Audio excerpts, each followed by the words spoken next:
काही ट्रिप्स तुम्हाला रिलॅक्स करतात, पण ही ट्रिप मला बदलून गेली. यावेळेस मी थायलंडला दुसऱ्यांदा गेले होते. पहिल्यांदा गेले होते तेव्हा फुकेत, क्राबी त्या निसर्गाच्या प्रेमात पडले होते. फोटोज, रील्स, कंटेंट सगळं खूप केलं, पण यावेळेस थायलंड काहीतरी वेगळंच होतं. यावेळेस मी ठरवलं फक्त कॅप्चर नाही करायचं, तर प्रत्येक क्षण जगायचा. आणि कदाचित म्हणूनच या ट्रिपमध्ये माझ्या आयुष्यात अनेक गोष्टी पहिल्यांदाच घडल्या. क्रिकेट, ज्याच्याशी माझा काहीही संबंध नव्हता. त्या क्रिकेटसाठी मी मैदानात उतरले. जर्सी घातली, पहिल्यांदा बॉल हातात घेतला आणि जे अशक्य वाटत होतं ते शक्य झालं. विकेट्स घेतल्या, कौतुक मिळालं आणि स्वतःवरचा विश्वासही. पाण्याची भीती असलेली मी समुद्राच्या तळाशी गेले. कोरल सी वॉक केलं आणि स्वतःच्या भीतीवर मात केली.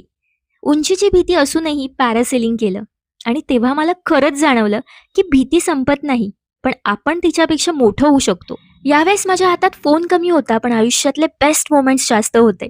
माझ्या फोनमध्ये कमी व्हिडिओज आहेत, पण आठवणी खूप खोल आहेत. आणि म्हणूनच कदाचित ही थायलंड ट्रिप फक्त थायलंड ट्रिप नाही राहिली. हा माझ्यासाठी एक टर्निंग पॉइंट झाला. कारण काही ठिकाणं आपण बघतो, पण काही ठिकाणं आपल्याला नवी ओळख देऊन जातात.